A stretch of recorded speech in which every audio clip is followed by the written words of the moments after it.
Hey everybody, welcome back to the channel. Today we are going to talk about Jacksonville, Florida. We are going to cover not just Duval County, but we're also going to cover St. Johns County as well. I get a request here and there for St. Augustine, and it's probably not large enough of an area from a data standpoint to do on its own, but I'm going to bundle it in. And I haven't looked at Jacksonville in quite a while.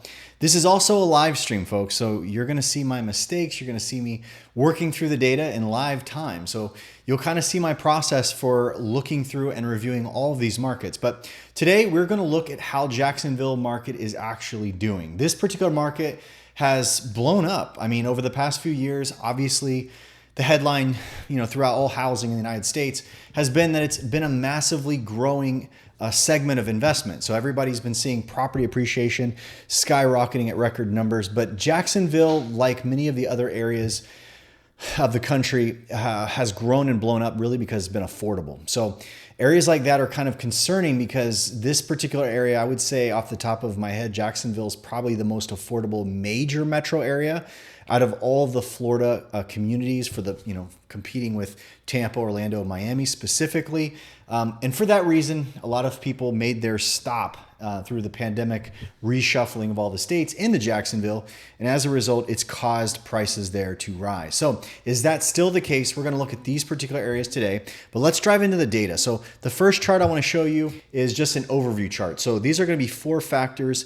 And we're going to start purely with inventory. As you can see, inventory wide is really not growing. And again, you can see all the areas are pretty flat to last year, meaning the amount of homes on the market in these particular zip codes have not grown. If anything, they are dropping, except for what looks like 32034. Fernandina Beach in Nassau County is up 56%, and in some southern counties as well.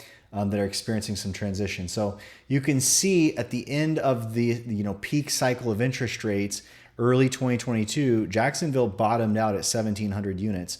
When this particular marketplace averages, it looks like if you cut it down the middle, maybe 7,300 homes is a given normal market. So if you were to carry that line all the way forward, Jacksonville is growing in its inventory base, but it's still not there. You can see early this year, inventory kind of fell going into summer, and now it's going right back up. So interesting. We'll keep an eye on that and see exactly what's going on. Price cut percentages are high. So I'm going to take a look at this on a citywide basis, and I'm actually going to jump into zip codes in a different graph. But you can see historically, it looks like 1 in 4, maybe even 1 out of 5 properties in Jacksonville see a price cut in a normal market. You can see that it's much higher than that. It was higher than that last fall. 1 out of 3 homes needed a price reduce, which is pretty high. And it's kind of trailing off on that again. Median list price activity. You can see it's dropping. And it's been on a downward pattern going back from June. Well, what's happening since June is interest rates have become ridiculously high. So they were already around 7%, kind of end of summer, but then they really pushed even higher. And that has caused people to have to respond with lowering their price. So we see ourselves in a falling pattern. The same exact peak that took place in the fall of last year is duplicating itself. You see how it's almost similar. It doesn't. This looked really steep going in the last fall. It doesn't look as it's on that same exact trajectory. But price pattern is definitely softening in a Jacksonville area. So let's look at this down market time. Okay, how long does it take to sell a house? The lower it goes, the faster the pace of sale. The higher it goes, the more price reductions you see. So you can see towards the end of last year, it's still not on that pace. Isn't it bizarre? Look at this. Last year, a second ago, I showed you median price. In the fall of last year, look what happened to price. It trailed, okay? Median price, after rates started to rise, plummeted in Jacksonville. Now, I'm looking at this with you. I've not seen these graphs as we see them live, but notice what happened. Last year, this drove the downward price trend. See that? See how it was super cold beginning of the year, meaning homes, I shouldn't say super cold, it's super hot. I hate that this is blue because it throws my mental pattern of speech off, but 27 days on market is not cold. It's smoking hot. That means many of the homes sold in the first day on the market, okay? For them to reach an average of 27 days on the market. But look what happened towards the end of last year. It actually tripled from the bottom towards the end of the year, and then it started to kind of come down again. But look at what's happening lately. You're having median price fall off again, but day on market time is relatively low. Isn't that interesting? Bizarre market. Whenever you have day on market time still relatively low, you would think you would not experience a price pattern like you're seeing here, okay?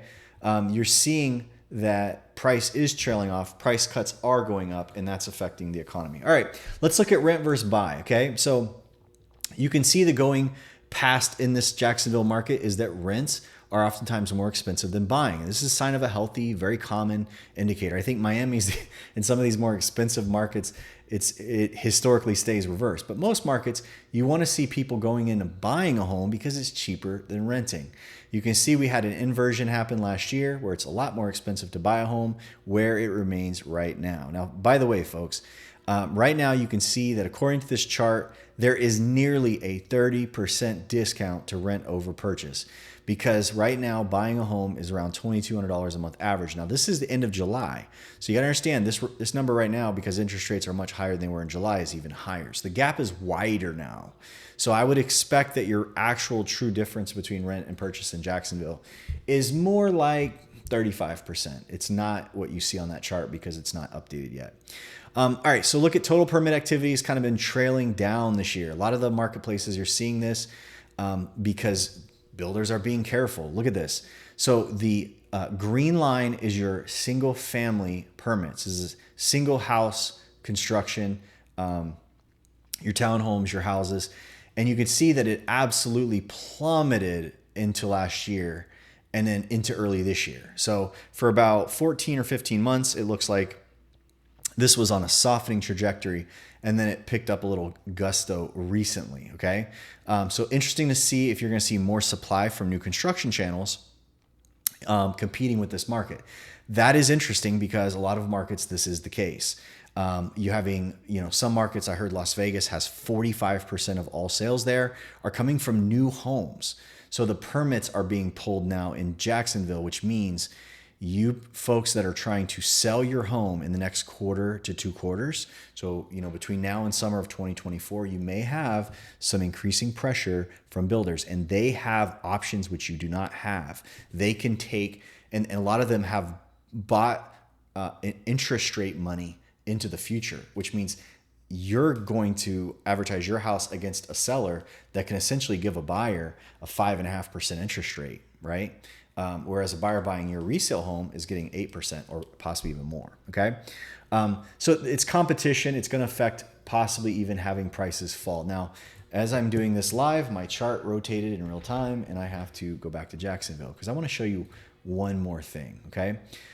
Look at this, okay? I'm fascinated by the market run-ups, okay? Because last market cycle, look at what happened. There was this huge run-up in 2005 of how many permits were being pulled in total. But look at, most of this was a run-up of single-family homes, not your multifamily, okay? So multifamily condos stay relatively low. You can see this time that there was an increase in the amount of multifamily properties. There was not an increase over the last market cycle in single family. You all noticed that, right? So look, you have way more multifamily, or at least a considerable increase, 10, 20, 30% range over the peak last time, okay? And then now it's kind of on its downward trend. It looks like it's hit a peak, but these are multifamily. Some of them are condos, but a lot of these are apartment buildings, things of that nature. These take a couple years to finish. So if you do have a spike in the amount of units coming into the rental market, it could be because a lot of these that were being pulled, in the early 2023 even, there's still a record number in March of, I think the peak rather for multifamily pulling here for permitting is March. And so these may not even be in the market, folks, until end of next year or 2025. So it'll be interesting to see how that works with permits. And particularly with supply, like, is there going to be a whole lot of rental delusion? Okay, so like diluting the amount of rental properties and then running down rents because there's a lot more apartments coming in the future that you don't see right now, and the area probably needs it. But look at this. This is called the home buyer score by zip code. This is actually a really interesting chart for those that you are buyers. Now, as I'm looking at this chart, I'm noticing that this market is still relatively high because I look at a lot of these reports The chart you're looking at right now, folks, is a combined score based on how long homes take to sell, how many homes are hitting the market, and how many price cuts are taking place. So conceivably, the higher the score, the area has more inventory hitting, more price reductions hitting. There's a chance that if you buy in Hastings, for instance, that you might get a better environment as a buyer to buy a good deal. Neptune Beach behind that, Jacksonville, 32244. Again, I don't even know if these are areas you'd even want to live, but I'm just telling you the aggregated score provided by the data here. And again, I get everything from Venture Consulting. Hats off to Nick. He provides the best data. By the way, I've bought SnapForce by that dude RJ. You guys have seen his channel probably if you like to watch the stuff I'm doing. I've tried a bunch of different offerings out there. I don't get any money or any, type of push by promoting this, but people ask me all the time, like, what's the charts? What do you get? It's Venture Consulting. You pay them. It's behind a paywall. A lot of the stuff I'm showing you, member generated. It's all reasonably cost. Maybe you don't need it. Maybe you do. But, I got to give a hand up to Nick because he does great work. That's it. All right, let's move on. By the way, let me go back one more time. So this is the top. These are the buyers. Look at the hottest markets by. I don't want to skip over this. 32087, absolute hottest, Sanderson. You got really low day on market time, really low inventory, and really low price cuts. And again, I've found usually the ones at the bottom of the list aren't luxury markets. They're cheap markets. So a lot of what we're seeing in the economy now in these marketplaces is the markets that are still hot are basically, they're not simmering yet. They're not cooling off even because they're the only areas that are affordable are the ones still being bought up. Other than that, buyers have pulled out of the market, and a lot of the other more expensive markets or harder to reach, those markets are cooling off because buyers are saying, it's 8% to get interest rate. The sellers in those markets may not be too excited to move either. So those markets are being very stagnant, and your price reductions are being a little bit higher in the high cost areas. Again, rural, out of town, out of the major metro, those are the ones that we're still seeing a lot of activity, and particularly, upward price movement because people are bidding them up still because it's cheap. Oof, look at this. Okay, so this is a very, very interesting indicator, folks. This is where the recession watch happens, okay? So this is a fascinating chart I like to watch across the state of Florida. Tells me a ton about what's going to happen in the marketplace where you're at. And the reason why is because unemployment, as it grows, it tends to, historically, you can look at a chart of unemployment growing, defaults tend to pick up with unemployment. So when there's 100% employment, everybody has a job, wages are also record highs. So people in those patterns, because look what happened. It fell lower and lower and lower all the way into last year, all the way into this year. Jacksonville's unemployment situation bottomed in January. Okay, so where my mouse is, according to this chart, okay, that may not be true, but I'm pretty sure this is 2.5% unemployment rate in January, and then it went to 2.6 and 2.7, 2.8. The interesting thing about this, folks, is unemployment usually makes a continuous move. If you've seen my channel, you know what I say about this. Look, when it rose in the 1990s in recession, it rose in one move, month after month. It didn't bounce around and then come back, and float back down for a while and then come back up. It goes straight up, then straight down. It makes a move up, goes back down. And again, this is really kind of a move down. Then it goes back up for a season, some recessionary pressure, back down, back up, back down. It doesn't bounce around. So my point is, when you see this happening, there are past history. This is a 30-year chart that this continues to creep. It doesn't creep and then drop. It will go up unless we start seeing funny BLS data from the Bureau of Labor and Statistics. But basically, this is now at 2.8%. One of the reasons you saw your price chart, let me go back one. If you go back here, look at your price chart. You see this? You see how last fall it started to crater and then it came back at the beginning of this year? Part of the reason it came back is because the beginning of this year, you were just hitting 2.5% in January. So as the price in the market was starting to fall, through the fall of last year, your home prices were dropping. The market was just still getting tighter and tighter for people to get employed. and the people that were working at Chipotle were making a lot of money. So wherever you were working, you were making great wages. It kind of kept your economy afloat. But here's the interesting thing, and the 2 points you want to make on this chart. Your average is around 5%. So if you average the entire time frame for Jacksonville, it's 5%. Recession is around 7%, and this is a big deal because as this gets worse, this is where people don't have the choice to stay home. We have over $1 trillion of borrowed money in consumer credit card debt. People are now seeing 28 to 30+% interest rates on those cards overnight, and it's causing them to even borrow against their equity on their house. When that happens and they start accumulating more and more debt to survive, when the debt's tied to the house, it becomes a situation where they either get foreclosed on or they get to a forced sale situation. So everybody's kind of concerned, like, hey, what's going to go on in the economy? How can we have a crash if there's actually no inventory on the market?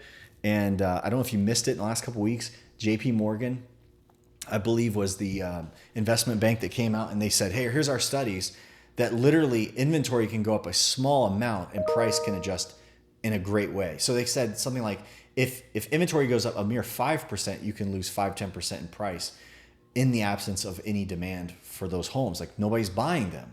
So if nobody's buying them and a seller's motivated to sell, again, I won't repeat this because if you've been on my channel for any series of time, you know exactly where this goes. But home value growth, look at this. Look at Miami. By the way, Miami is the only market that's up. And you have this weird county, Clewiston, Florida, by the way, which I've never even heard of it. And you probably haven't either. It's probably in the middle of a swamp. And it's super affordable, $240,000. It's like nobody lives there, right? But most of the counties in Florida are down. You can see them all blue. Jacksonville themselves is down 2.3%. Tallahassee's up. Miami's up. Any other? Yeah, none of these. Wauchula, Florida. Sebring, Avon Park is up. And again, these are very remote areas. Don't take offense to the Sebring, but people don't jump to these areas en masse. These are the middle grounds. And that's why people are kind of moving out of the more populous areas to get there. So interesting. All right. So they're down 2.9%. Let's look at value to income ratio, overvalued. Overvalued is a historic chart that just shows how fast prices have grown, the danger risk of it being upended in a market crash. You can see it's showing 22%, which actually for the market conditions, it's not very high at all by comparison. So let's see the percentage of crash for this market, okay? So all of Florida obviously took a hit. This is a chart showing how much price was lost between 2007 and 2012. Jacksonville stands to lose 40% in a similar pattern of market downfall. Now you can see Orlando lost 53%. Miami lost 52%. Bradenton was down 48%. So you can see, as a whole, Jacksonville was not that bad off. Now, if I look at the chart, I would imagine that historically, if that was the outcome for Jacksonville, in all likelihood last time, they did not see the price pressure that they saw this time, okay? I have to believe that, Jacksonville. So look at this.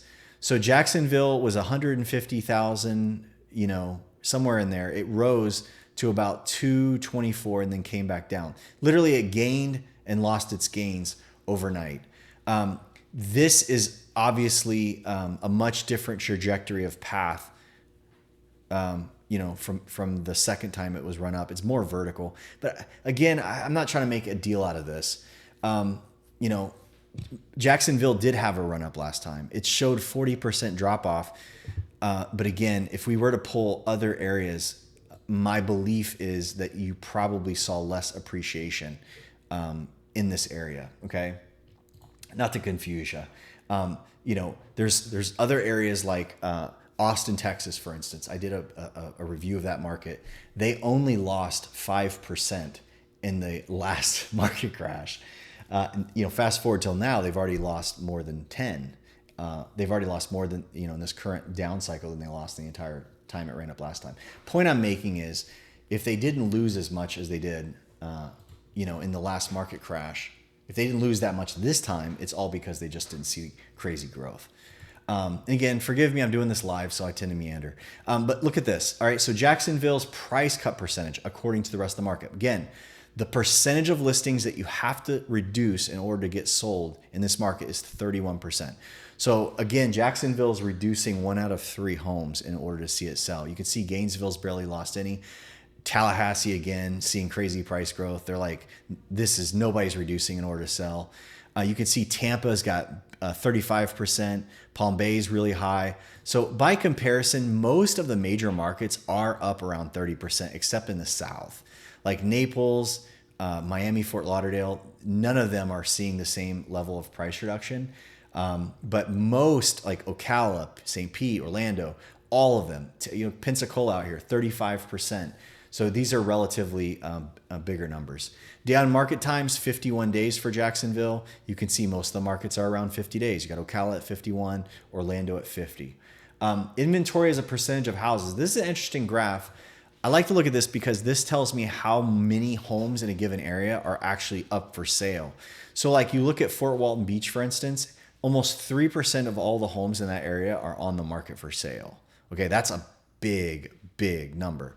Okay, I'd say anything over about 1.8 or 1.9 is concerning. Jacksonville, only 1%, literally 1.2, 1 and 2/10% are on the market out of all the homes there. It's just not a big number. Okay, so relatively speaking, there's not a high inventory. Let me see if there's anything else worth to speak of.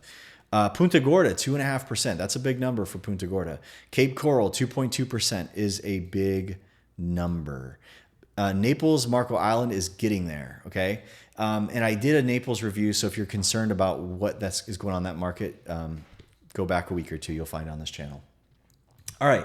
Let's look at a couple more things. Let's look at home ownership rate. Okay. So in the state of Florida, most home ownership rate averages around 60%. 65% maybe. You can see Jacksonville is 67% home ownership. You can see out of town areas like Palatka is 80%. Okay. And then some of the areas that are a lot more second home oriented, they're going to fall towards like 59%. Like Fort Lauderdale, Miami has one lower percentage of home ownership rate, higher percentage of tenant ratios. Mortgaged homes. This is a great graph to look at because this gives you an idea of potential issues in the future market. Okay. Jacksonville has the highest percentage of mortgage properties in the state of Florida. Okay. 66%. That's a big number, folks. That means some of the areas of Jacksonville proper are probably 70, 80% mortgaged, which is not good because if you do hit issues, those become the most motivated sellers. Whereas if you look at down here at Miami, Florida, Miami or Naples, for instance, Naples only has 47%. Punta Gorda, 43%. Very low percentage of mortgage activity. And what that means is that if there is trouble, people that own the properties in cash are more likely to be stable in an environment when, there's a bit of panic selling, if you will. All right, let me flip this. I want to go ahead and just give you guys something to look at. If you're going to buy in Jacksonville, just before I sign off, I want to give you an idea of maybe where the values are, where you can find a better deal. Where's the activity shifting, okay? So let me go back up to the top. Where's home value growth year after year and where is it getting cold, okay? So as you see, and I'm going to even scroll down so people down here for St. Augustine Beach, you all have a good view of what's going on in your market as well.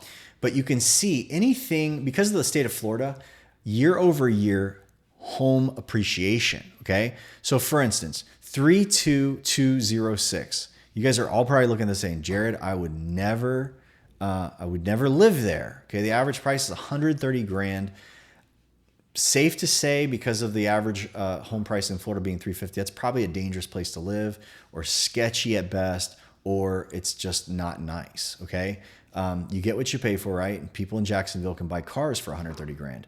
So that's down 6%. Okay, down 5%. Okay, these are actual price ratios. These are the areas where price is softening the fastest. So you take a look at this and you say, hey, where do I have a shot at possibly getting a better deal? Also, if you are flipping a property in 32206 and it's got a negative 6%, that means that property on an annual basis losing 0.5% of its value every month if it remains on that, okay? So that's something you got to be very careful of. By the way, let me flip home value month over month. This shows you the month over month trend, Okay, so this is more of a real-time analysis of where value might be disappearing from. Okay, so going down here to St. Augustine, nothing crazy. You can see right here 32082, almost 0.5% up to Ponte Vedra Beach. Jacksonville Beach down 1/3 of a percent, 0.39%, 0.4%, down 32217, down almost 0.4%. So these are on a softening trend. Again, this is a month over month snapshot. It's not the end of the world. It means that maybe next month it could change, but it's interesting just to see what's going on. Let me go to price cuts, okay? Price cuts a great indication of where you might be able to find a motivated seller and where they're not. Like for instance, 32033. Now this would be a fascinating place to buy a home, but there's only 15 homes for sale in that area. So there's really not any inventory for sale, but yet half of them are reduced.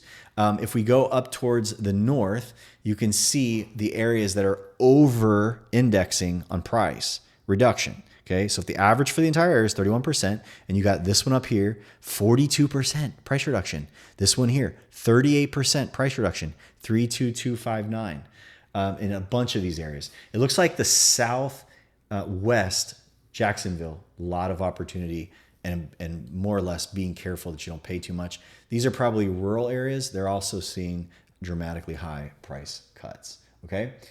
For sale inventory, let's take a look. How does the Southwest stack up? Look at that. So the Southwest has got decent amount of price reduction activity, but they're not really stacking up inventory. No one really is, okay, except for up here. 32034 has 52% increase in year-over-year inventory. Okay, folks, this is rapidly growing.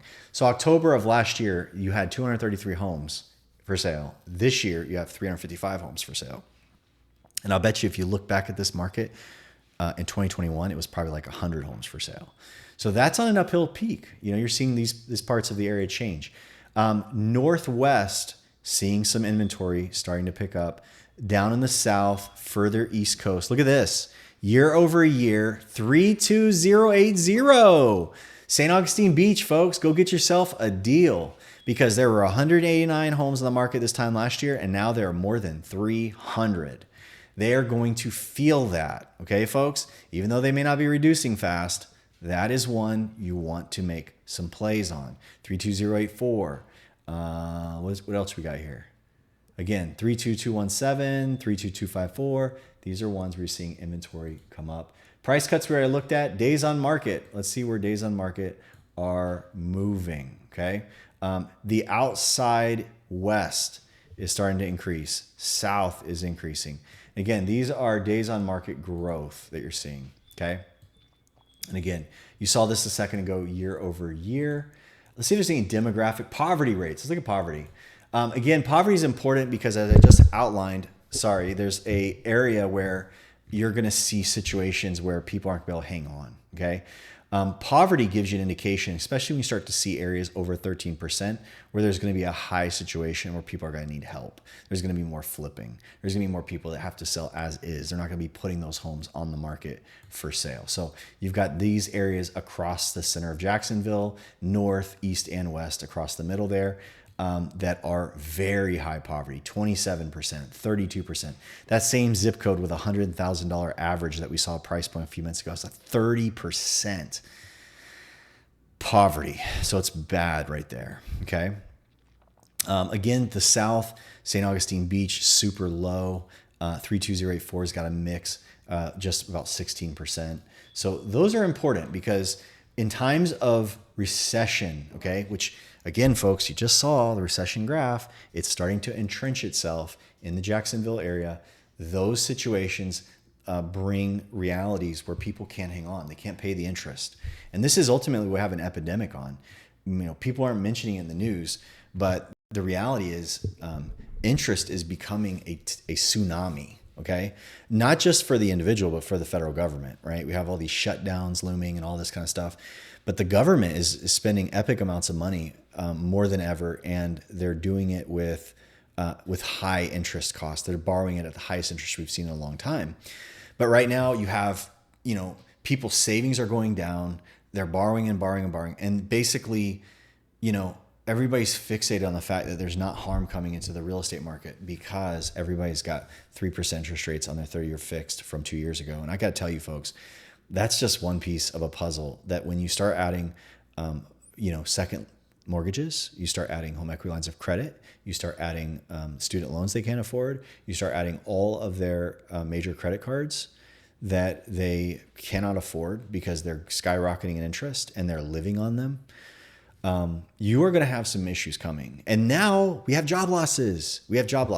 This is not just Jacksonville, but the state of Florida, last I checked, was around 2.8%. It's also in line with Jacksonville. So the state of Florida held on longer than the Jacksonville market. So Jacksonville started seeing an increase in its joblessness going back, as I'm doing this, probably 8 months ago. But Florida has literally, as a state, just started to feel the pressure. So, think about this. If people in Jacksonville were being hurt and they're losing their jobs, they could kind of check to the next town over. Maybe they could run to Gainesville, or maybe they could run to Ocala. But now you're starting to see unemployment rise throughout the state, which is a problem because then the theory of high ground, getting somewhere where you can afford it is changing. So going to be some interesting updates ahead. I will definitely keep you updated, all of you in Duval and all St. John's as well. But appreciate you watching. If you would be so kind, smash the like button, share the video. If you're in the area of Jacksonville, you're curious if you want others to know what exactly is going on in the market, I'd be grateful if you found somebody that this could benefit and pass it along to them. That's it for now. Thanks for watching, and we will see you on the next one.